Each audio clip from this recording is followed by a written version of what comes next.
Hola amigos, ¿qué tal? Bienvenidos fotógrafos, fotógrafas, entusiastas de la calidad de imagen. Bienvenidos a mi canal, soy Hugo Rodríguez y hoy os voy a mostrar una comparativa entre una cámara full frame, que es esta que tengo aquí, una APS-C y una micro 4 tercios. O sea, he conseguido tres cámaras y os voy a mostrar cuáles son las diferencias en diferentes aspectos. Entonces, lo que os voy a mostrar hoy en esta prueba en particular, en la que hoy, digamos, he venido aquí al pie del macizo de Montserrat, es para mostraros las diferencias en fotografía de paisaje y concretamente en cómo afecta la profundidad de campo, bueno, y la calidad de imagen de punta a punta. De manera que tengo esta Nikon D750 equipada con un 2470-2.8 VR2, exactamente con el mismo encuadre que he hecho con mi D7200, que ya la conocéis de otros vídeos, con el 1755 2.8. También he hecho exactamente el mismo encuadre, enfocando los mismos sitios y con los mismos diafragmas. Y también, pues con esta Olympus EM1 Mark III, con el 1240 2.8 Pro, que como sabéis es una cámara de micro 4 tercios y por tanto un sensor que es más pequeño que la APS-C y mucho más pequeño que la full frame. No solo eso, sino que además de con las tres cámaras, también he hecho exactamente la misma foto, incluso también disparando en RAW, con mi propio teléfono, un iPhone 10, de manera que tenemos cuatro tamaños de sensores con exactamente el mismo encuadre y vamos a descubrir qué pasa con la profundidad de campo, pues si conseguimos foco desde el primer plano, desde el primer punto hasta el fondo, o no, y con qué diafragmas conseguimos y con qué calidad, puesto que también la elección del diafragma determina la calidad de imagen final. Como sabéis, diafragmas muy abiertos aumentan las aberraciones y diafragmas muy cerrados, como F16 o F22, pues hacen que baje la calidad general. Vamos a acercar un momentito la cámara para que veáis, podáis ver el encuadre y aunque bueno, luego lo vais a ver digamos, en ampliado con mucho más detalle, aquí podéis ver con mucho más detalle cómo es el encuadre. Como veis, he incluido las baldosas en primer plano y también he incluido digamos, el fondo para que veáis las montañas de fondo, aunque ahora no sé por qué, perdón, se me ha movido el zoom sin querer. Como digo, las baldosas de primer plano y la montaña de fondo a diferentes diafragmas, desde F4 hasta F16, entonces bueno, vamos a poder examinar en detalle qué pasa con todo eso. Así que bueno, veremos qué cámara es mejor para este tipo de foto de paisaje, pues igualando exactamente las condiciones entre todas ellas.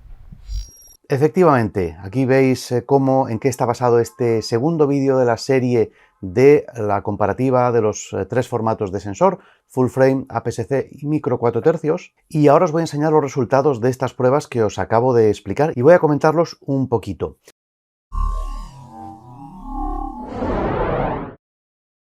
Primero de todo decir que este vídeo no está patrocinado ni por Nikon ni por Olympus. Eso sí, tengo que agradecer a OM Systems España, antiguamente conocida como Olympus España, por cederme este equipo para que pueda hacer precisamente todas estas pruebas. Por cierto, si te gusta esta camiseta que llevo y quieres tener una camiseta divertida para mostrar al mundo tu afición por la fotografía, no dejes de echar un vistazo abajo en los links que te dejo en la descripción, donde verás mi línea de camisetas hechas para fotógrafos con un montón de diseños muy divertidos con los que vas a poder presumir de cuál es tu afición favorita y bueno, pues fardar un poco. También decirte que si te gusta el contenido de este canal, no olvides suscribirte y darle a la campanita porque entonces recibirás notificaciones de todos los nuevos vídeos que estoy preparando y no te lo pierdas porque el tercer vídeo de esta serie ya está en preparación, las pruebas ya las tengo hechas y también los resultados pues son muy interesantes. Esta es la versión extendida de un vídeo que ya publiqué hace unos días, en el que me centraba, o digamos, no examinaba todas las pruebas que he hecho, sino que me centraba únicamente en lo más, digamos, reseñable, lo más importante, pero te dejo el enlace aquí al vídeo, digamos, versión corta, pero en este sí que analizo todas las pruebas en detalle y está un poco hecho pues para gente como tú, que son verdaderos entusiastas y que quieren realmente llegar hasta el final de la cuestión para saber exactamente cómo sacar provecho pues, a estas conclusiones que pretendo extraer en este vídeo que, como digo, se va a alargar más de 40 minutos. Por cierto, aclarar que en este vídeo no estoy comparando cámaras únicamente, sino que estoy comparando el conjunto de cuerpo con su sensor y su tamaño y las ópticas utilizadas, es decir, que el resultado engloba todo y por tanto, si hubiera utilizado otras ópticas distintas, aun con las mismas focales o incluso el mismo rango de focales, los resultados pueden variar porque la teoría dice que la profundidad de campo solo depende de la focal, pero no es exactamente así. Objetivos con las mismas focales no dan exactamente los mismos resultados. Pueden ser pequeñas variaciones, ¿vale? O sea que tened en cuenta esto.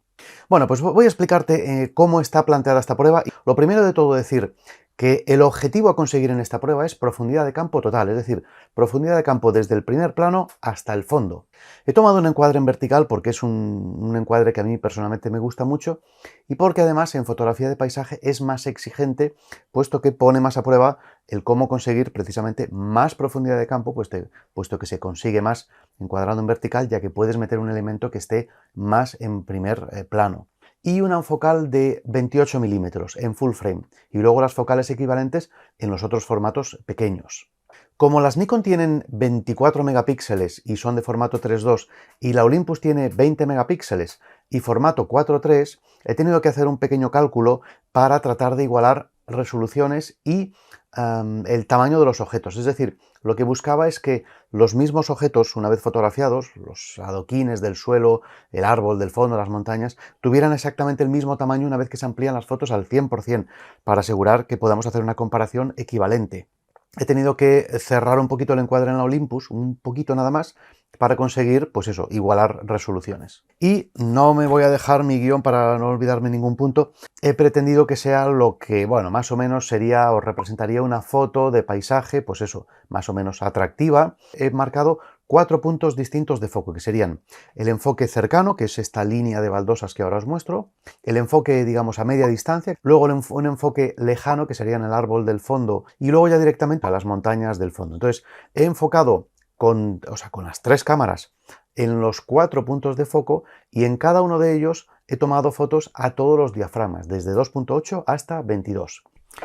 Por cierto, alguno me diréis, ostras Hugo, pero en ningún momento vas a enfocar a la hiperfocal. ¿Qué pasa con la hiperfocal? Bueno, claro, el tema de la hiperfocal está muy bien y ya sabéis que hay calculadoras online y otras aplicaciones que te dicen exactamente dónde está el punto hiperfocal. Como ya sabréis, la hiperfocal es el primer punto que aparece nítido en la escena cuando enfocas a infinito, a una determinada focal y a un determinado diafragma. Pero es que eso es en teoría. A mí lo que me interesa ver es en la práctica, en esta situación, o sea, con un paisaje en el fondo, descentrado, en el extremo del fotograma, en el centro, pues qué profundidad sale y con el elemento en primer plano hasta dónde sale. O sea, me interesa el resultado real y además para comprobar si coincide con la teoría de los cálculos que dan estas aplicaciones. Si es un tema que os interesa mucho, pues dejádmelo en los comentarios porque, bueno, me puedo plantear hacer otro vídeo en el que analizar, de hecho ya teniendo las fotos puedo analizar dónde empieza la hiperfocal en cada caso y ver, pues eso, si coincide con lo que nos dice la teoría o no. Para hacer el enfoque importante, he desactivado totalmente el autofoco, o sea, he enfocado 100% en manual, a mano, con el aro de enfoque, utilizando Live View, con lo cual descarto cualquier posible desviación de lo que se conoce como el efecto back focus. O sea que he enfocado directamente con la visión en directo, ampliando al 200% para asegurarme mucho de que el enfoque era exactamente en el punto que yo quería. Y me he cerciorado, pues eso, enfocando de un lado al otro, de manera que vas estrechando el cerco hasta que por fin lo dejas en el punto exacto y estaba 100% seguro de que el enfoque estaba bien hecho exactamente en el mismo punto en todas las cámaras. Eso siempre no al diafragma más abierto, sino al siguiente más abierto, para luego hacer ya pues los disparos. Y he expuesto para las altas luces para que no se me quemen, de manera que, bueno, luego como hay toda esta parte de primer plano del suelo que está a la sombra, pues la he levantado en el Capture One, donde he revelado todos los RAWs, he levantado para conseguir que se vea el detalle y pues conseguir un aspecto más o menos equivalente entre todas las cámaras. Más puntos que te quiero comentar, que no me deje el guión. He disparado con un trípode y una rótula extremadamente robustos, concretamente un Gitzo de carbono, que es el que yo tengo, y una rótula RRS también extremadamente robusta de tipo Arca Swiss. Además, he disparado utilizando el cierre de espejo en las reflex y el autodisparador, con lo cual estaba absolutamente exento de cualquier tipo de trepidación. Por lo tanto, podemos estar seguros de que los disparos eran realmente muy nítidos y han conseguido toda la nitidez posible que esa óptica puede conseguir en esas condiciones. Por último, he aplicado una máscara de enfoque fuerte, pero no agresiva, en el Capture One para acentuar bien las áreas enfocadas, sin que provoque halos ni otros efectos, pero que nos permita discernir muy claramente pues, cómo ha quedado finalmente esa foto. Como podéis ver aquí en el encuadre, pues esta es la foto que he tomado. Y en los 4 puntos de foco son, en primer lugar, esta línea que veis aquí, que es el enfoque cercano, que estará pues a unos 4 metros más o menos. Luego he enfocado en un punto más lejano, que es esta de aquí, que estará pues no sé, unos 8 metros más o menos. Son un punto medio, o sea, el enfoque medio que llamo. Luego he enfocado en un punto lejano, que sería este de aquí, que es este árbol con la farola, que estaría, pues no sé, unos 20 metros, algo así. Y por último he enfocado a las montañas del fondo, o sea, a lo que se llamaría típicamente infinito, ¿no? Que en realidad no es infinito, igual es un kilómetro, kilómetro y medio, algo así. O sea que estos son los 4 puntos de foco. Y el objetivo a conseguir, como digo, es profundidad de campo total, es decir, desde el fondo hasta ya no solo digamos, la línea en primer plano, voy a ampliar al 100%, sino incluso digamos, las baldosas y los adoquines en primerísimo primer plano, pues a escaso 1 metro de cámara. Es decir, el objetivo a conseguir es este. De hecho, esta foto ya lo ha conseguido, o sea que alguna de las 3 pretendientes ya lo ha conseguido con alguno de los parámetros. Lo que pasa es que no te he dicho cuál, pero no te lo voy a desvelar hasta el final.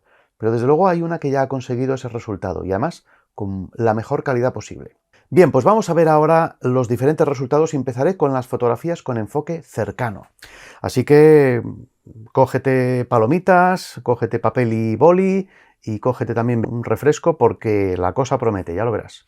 Bien, pues aquí tengo las fotografías tomadas con la full frame, con todos los diafragmas enfocando en el punto cercano. Vamos a ver los resultados. Bueno, como puedes ver aquí, debajo de cada foto aparece la indicación de que estas son las fotos con el foco cerca y el diafragma con el cual ha sido tomada cada una de las fotos, desde 2.8 hasta 22. Bueno, lo primero que se aprecia claramente es que en la foto a 2.8 hay un grandísimo viñeteo, que se puede ver cómo se oscurecen las esquinas. También este viñeteo se nota bastante f4 e incluso a 5.6 y empieza a desaparecer a partir de f8, que es donde se minimiza. Pero vamos a ver, en primer lugar, vamos a ampliar al 100% el punto donde se ha hecho foco.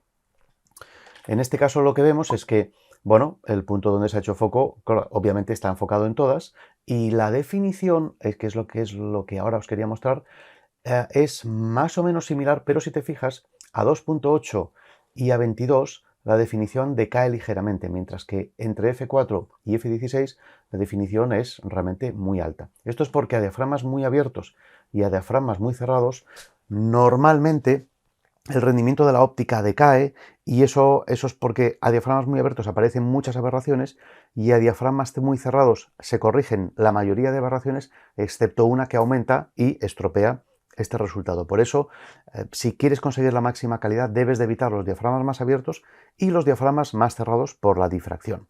Pero ahora vámonos a examinar el primer plano y vamos a ver hasta qué punto aparece enfocado, vamos a ver por aquí, el primer plano con las baldosas y vemos que pues 2,8, 4, 5, 6, 8, 11 y a 16 podríamos considerar que el primer plano, el primerísimo primer plano aparece enfocado. A 22 se pierde un poco de foco. Bueno, pues a 16 parece que estaríamos cerca de conseguir el objetivo. Vamos a ver ahora qué pasa en el punto de foco medio. Vemos que 2,8 nada, 5, 6, 8, 11, ya conseguimos foco, 16, o sea, ya a partir de 11 tenemos buen foco. Pero vamos a irnos al foco lejano y vemos que hasta a F11 ya conseguimos, no perfecto, a F16 parece que sí, que ya está muy bien, a F22 se pierde un poco y si nos vamos a las montañas del fondo, vemos que únicamente a F16 se consigue el resultado. A F22 también, pero como hemos visto, la definición decae ligeramente. ¿Esto qué quiere decir? Que en la full frame conseguimos el objetivo, o sea, desde el primerísimo primer plano hasta el fondo, únicamente a f16. Bueno, también a f22, pero la calidad baja, y entonces nos quedamos con el f16, con el que conseguimos un mejor resultado. O sea que podemos conseguir el resultado con una full frame a f16. Vamos a ver ahora qué pasa con la APS-C. Bien, pues aquí tengo la APS-C, la D7200, desde 2.8 hasta f22. Primera cosa que notamos, el viñeteo es mucho menor, o sea, hay mucho menos viñeteo a 2.8 y prácticamente desaparece a f4. Por lo tanto, primera ventaja del formato APS-C. Si amplío al 100% en el punto de foco, vemos que la definición, pues de nuevo es buena en el punto de foco, aunque aquí vemos que las diferencias parece que se acentúan un poquito, porque a 2.8 se pierde un poquito más con respecto a f4 que lo que se perdía con full frame, y vemos que a partir de f11 a f16 ya se pierde un poco y a f22 ya se pierde bastante. Esto quiere decir que el rango de diafragmas aprovechables estaría en APS-C entre f4 y f11. Vamos a ver ahora qué pasa en el primerísimo primer plano. Lo tenemos aquí, más o menos por aquí. Y pues lo que vemos aquí es que a 2.8 no tenemos, pero sorprendentemente a f4 prácticamente tenemos foco y a 5.6 ya tenemos foco. O sea, 5.6, a 8, a 11 y bueno, a 16 ya se pierde un poco y a 22 se pierde. O sea que desde 5.6 hasta f11 tenemos foco en el primer plano. Esto quiere decir que ya de entrada podemos ver que hay un mayor rango de diafragmas aprovechables en este caso. En el zona de foco medio vemos que hay que irse hasta hasta f11 para tener foco, y si nos vamos al punto lejano, pues vemos que habría que irse hasta f16 y no se consigue un foco todavía perfecto. f22 pues decae más y empeora, y si nos vamos al fondo vemos que curiosamente no conseguimos foco ni siquiera a f16, y a f22 aún es peor. O sea que a f16, bueno, se puede salvar, pero no es totalmente perfecto. Esto quiere decir que, curiosamente, en la APS-C sí que conseguimos foco en el primer plano ya desde diafragma 5.6, creo que recordar que era, pero en cambio no conseguimos foco en el fondo, lo cual es un poco sorprendente, porque la teoría nos dice que si el sensor es más pequeño, por la fórmula de la profundidad de campo, tenemos mayor profundidad de campo.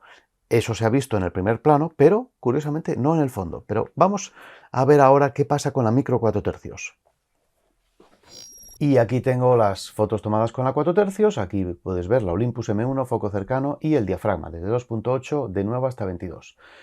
¿Qué notamos en primer lugar? Pues que prácticamente no existe viñeteo. Bueno, es muy leve el viñeteo a 2.8.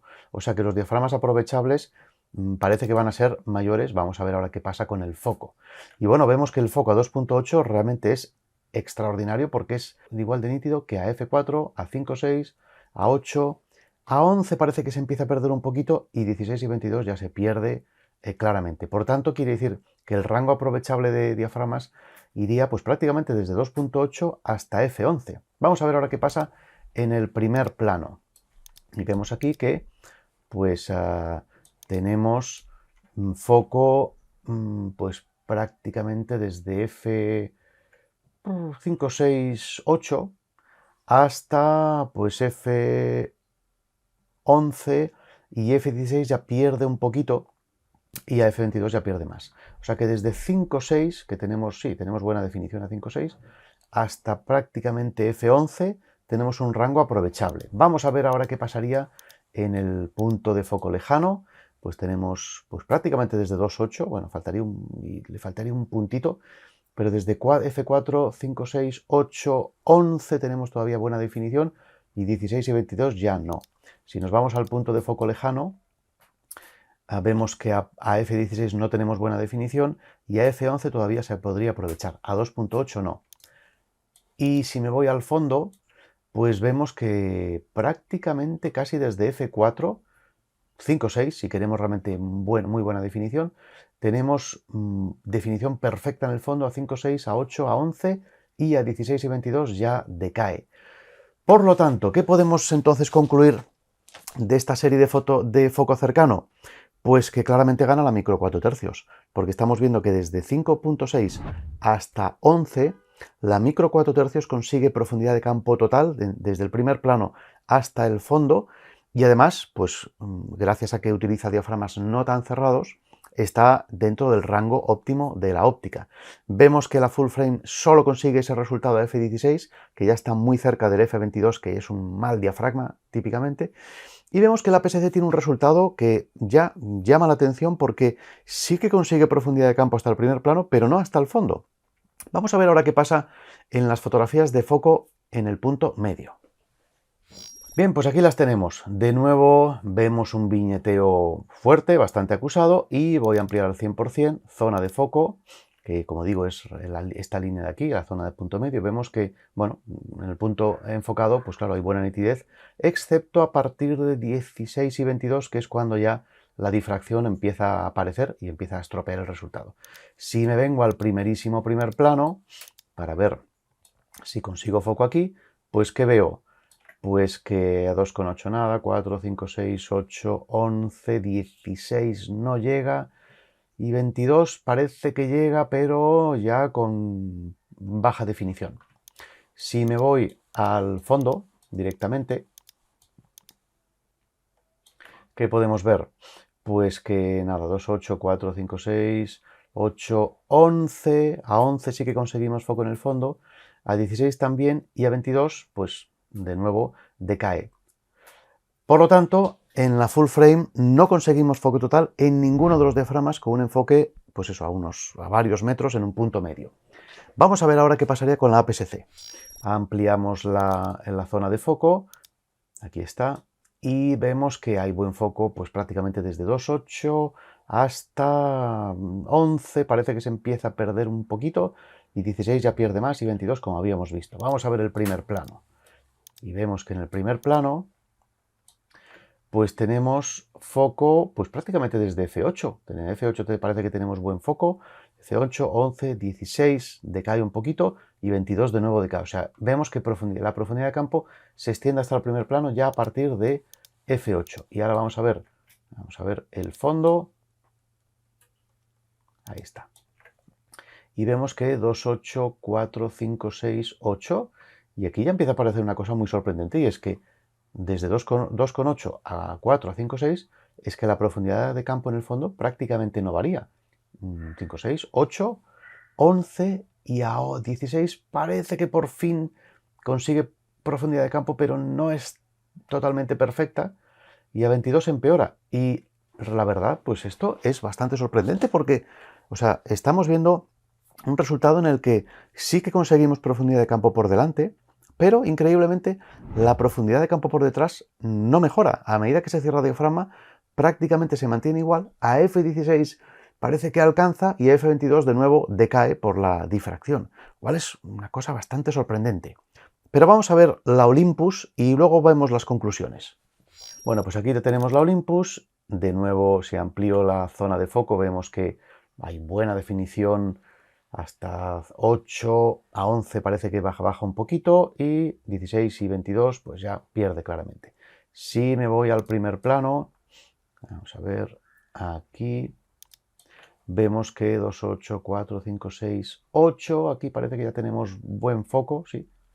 A 11, a 16 decae un poquito y 22, ya sabemos que 16 y 22 parece que queda clarísimo que en las micro 4 tercios son diafragmas a evitar. O sea que tenemos buen foco pues prácticamente en 8 y en 11. Vamos a ver ahora en el fondo, y vemos que pues ya prácticamente a 2,8, o sea, en realidad a 4 es cuando queda realmente bien, a 4, a 5, 6, a 8 todavía se puede aprovechar, a 11 parece que pierde un poquito y 16 y 22 ya descartados. Con lo cual quiere decir que en la micro 4 tercios tenemos un rango aprovechable pues prácticamente desde F4 hasta F8. Y todo esto, ya vemos aquí que los resultados, pues parece que cuesta más de conseguir esa profundidad de campo total enfocando en el punto medio. Vamos ahora a ver qué pasa enfocando en el punto lejano, en el árbol.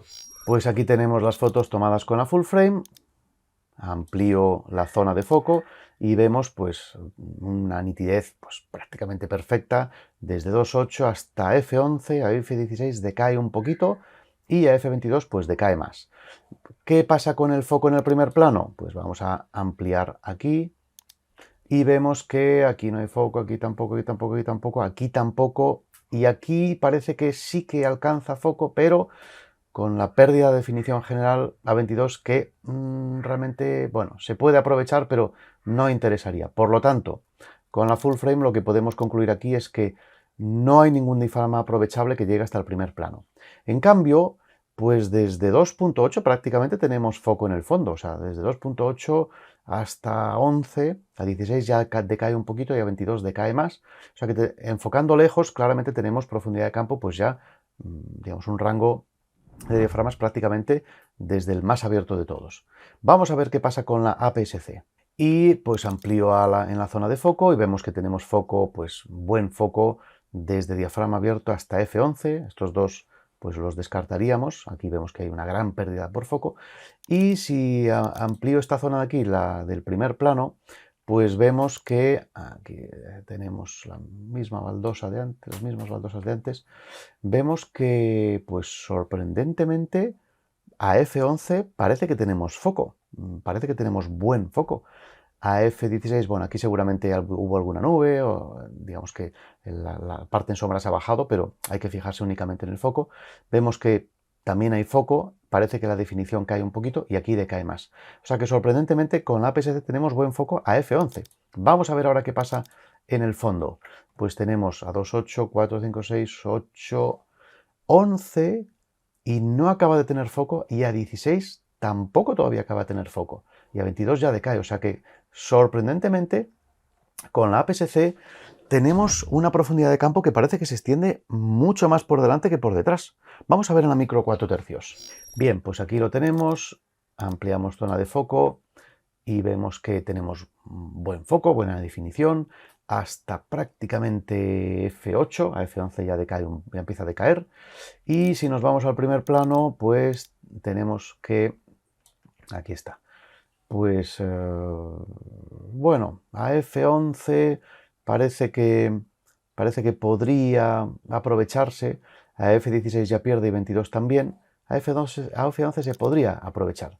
Y en la zona de las montañas del fondo, pues tenemos muy buena definición, incluso a 2.8, desde 2.8 hasta 5.6, 8. A 8 parece que pierde un poquito y a partir de 11 ya pierde un poquito más. Con lo cual vemos que tenemos un rango aprovechable que prácticamente enfocando lejos, solamente la foto de F11 es la que se podría aprovechar porque es la única en la que conseguíamos más o menos buena definición en el fondo.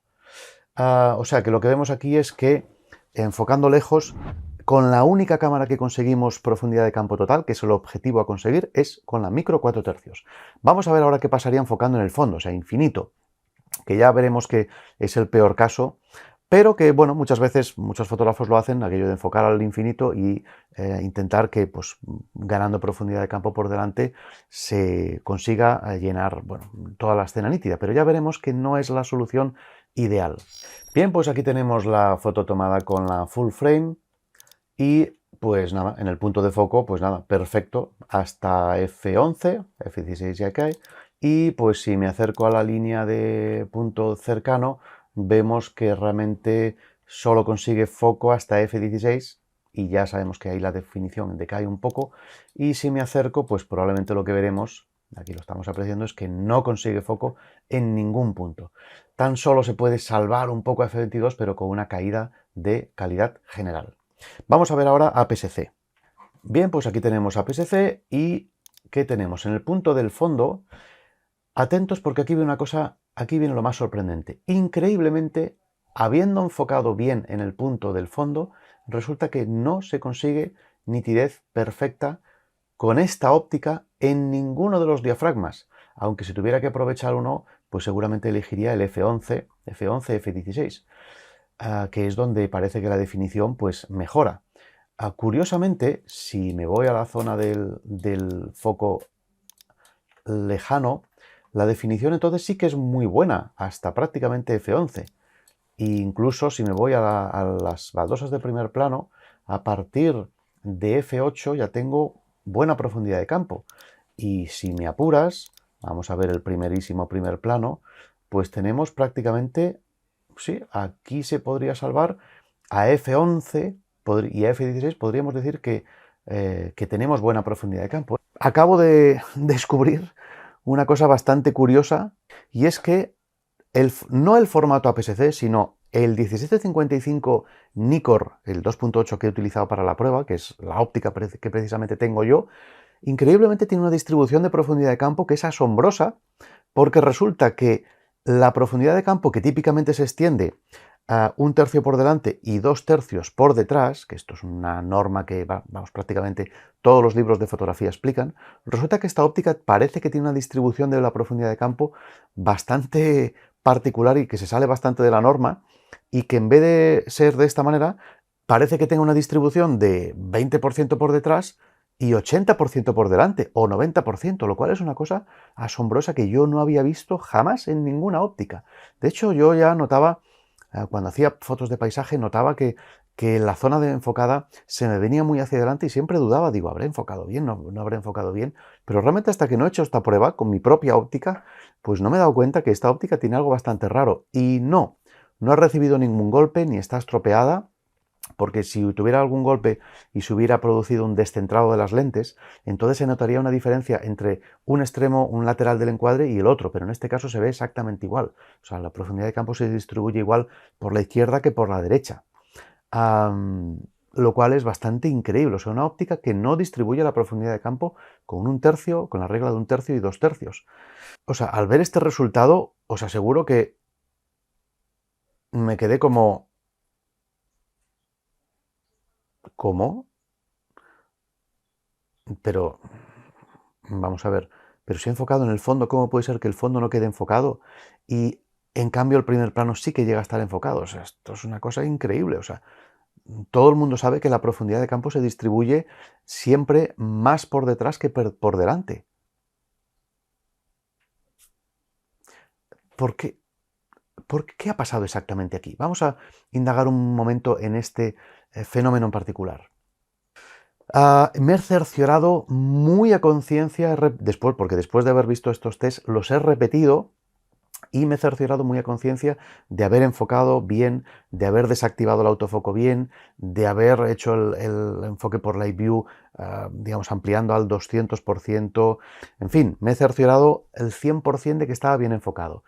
He consultado esto con Germán Pierre, que es el dueño de una web muy interesante, muy interesante, donde él analiza ópticas, que se llama Digital Camera Lens. Os voy a dejar el enlace abajo. Y le he comentado el caso porque realmente me ha parecido sorprendente, y me comentaba que algo en lo que yo también un poco sospechaba, y que podría ser a lo mejor la razón que explica este comportamiento tan extraño, y es que esta óptica tenga una curvatura de campo muy acusada, que es una aberración que produce que en vez de enfocar un plano completamente plano, es decir, que cuando enfocas a un sitio, enfoca ese sitio y todo lo que esté en ese plano paralelo al sensor, en un plano paralelo al sensor, en realidad te está enfocando un plano que tiene una curvatura de campo y que hace que el fondo, que está en este caso arriba, no quede perfectamente bien enfocado, mientras que los elementos que están en la parte central sí. Eso podría explicar, así que tengo pendiente hacer más pruebas. De todas maneras, si este caso en particular os parece realmente sorprendente, dejádmelo en los comentarios, porque me plantearía hacer una prueba específica de esta óptica para mostraros realmente pues qué está pasando con esta óptica en particular y por qué tiene una distribución de profundidad de campo tan increíblemente asombrosa. Bueno, vistas estas pruebas, ahora voy a enseñarte, vamos a coger directamente los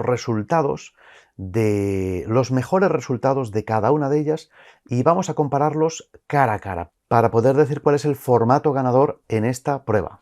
Bueno, pues aquí tenéis los tres disparos. Como podéis ver, a la izquierda la Olympus, en el medio la APS-C y a la derecha la Full Frame.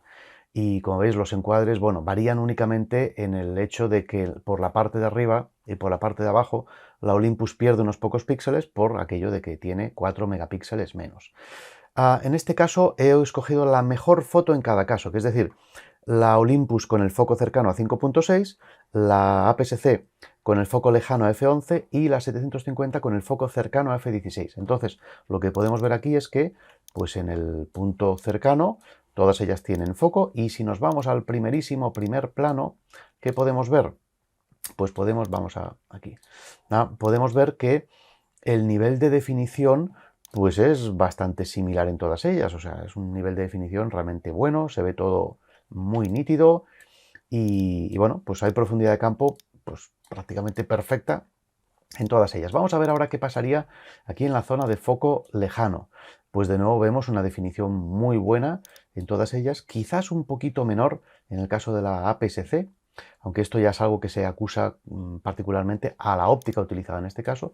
Y en el caso de las montañas del fondo, pues vemos que la APS-C vemos que falla un poquito por este fenómeno extraño que ya he comentado, y en cambio vemos que la Olympus tiene foco perfecto y la Nikon Full Frame tiene foco casi perfecto, pero parece que le falta un punto de definición. O sea que en este sentido la Olympus tiene un poquito más de definición. De hecho, si me voy a la esquina, claro, en la esquina es donde realmente ahí se ven, pues eso, también qué tal es el rendimiento de una óptica y de un sistema, ¿no? Y lo que podemos ver aquí es que, bueno, la APS-C tiene un rendimiento claramente un pasito por detrás de las demás, pero la Full Frame con el flamante 2470 2.8 VR de segunda generación no tiene la nitidez y la definición que tiene la micro 4 tercios. O sea que en la esquina, o sea, no solo la micro 4 tercios tiene más definición, sino que en las esquinas tiene mejor calidad de imagen. Y no solo eso, sino que si examinamos la zona esta de foco lejano, la micro 4 tercios tiene mejor definición que la Full Frame y que la APS-C. O sea que esto quiere decir que la micro 4 tercios tiene mejor definición tanto en el centro como en las esquinas, tiene la mejor profundidad de campo posible, pero es que además tiene una grandísima ventaja con respecto a las demás, y es que este resultado se ha podido conseguir a solo f5,6. Para facilitarte la comprensión de las conclusiones, te voy a poner ahora una tabla mientras te las voy explicando. Eso quiere decir que si comparamos con la Full Frame, cuyo resultado he conseguido a f16, estamos hablando de que desde 5,6 son 8, 11, 16, son 3 diafragmas de diferencia. Claro, esto quiere decir que para conseguir este resultado, en la micro 4 tercios puedes disparar con 3 pasos de diafragma más abiertos, por lo tanto, quiere decir que en condiciones de poca luz, por ejemplo, y por ejemplo no tienes trípode, disparar con 3 diafragmas más abiertos tienes una ventaja que puedes aplicar al ISO. O sea, puedes disparar con 3 puntos de ISO más bajos y por lo tanto niveles de ruido claramente mucho menores, porque estás en niveles de ruido que están pues a un medio, un cuarto, un octavo del ISO que tendrías que hacer o utilizar a f16. Por lo tanto, se puede concluir definitivamente con esta prueba que definitivamente la micro 4 tercios es la mejor cámara para fotografía de paisaje, al menos cuando el objetivo es conseguir que toda la escena quede perfectamente enfocada, porque se consigue con el diafragma más abierto. Por tanto, esto te permite utilizar ISOs más bajos o velocidades de disparo más altas para congelar mejor. Además, esto, si lo combinamos con el estabilizador integrado, que en este caso tiene la Olympus, que llega a ser incluso hasta de 7 pasos, si no recuerdo mal, esto permite disparar unas velocidades bajísimas o con muy poca luz, casi fotografía en crepúsculo, sin trípode y encima consiguiendo unos resultados fabulosos. Por lo tanto, tienes más calidad general, lo mires por donde lo mires. Eso sí, lo único que tienes aquí un poco menos es menos resolución, porque la micro 4 tercios tiene 20 megapíxeles frente a los 24 de la Full Frame. Claro, alguno me podríais decir, hombre Hugo, pero has utilizado una Full Frame que solo tiene 24 megapíxeles, cuando tienes, por ejemplo, la Nikon 850 o la Z7, que tienen 48, creo que son, o 50. ¿Por qué no has utilizado una reflex de esas que tienen mucha más resolución y, claro, mucho mejor, ¿no? Bueno, no he utilizado esas, primero porque he preferido utilizar la misma resolución, pero es que si hubiera utilizado, por ejemplo, una 850, que tiene el doble de resolución aproximadamente, puesto que creo que tiene 48 o 49 megapíxeles, que es prácticamente el doble matemático que los 24 que tiene la 750 o la 7200. ¿Qué pasaría? ¿Tendría más calidad? No, simplemente tiene muchos más píxeles. Es más, tendría bastante menos calidad que, por ejemplo, que una 750 en cuanto a niveles de ruido alto ISO. ¿Por qué?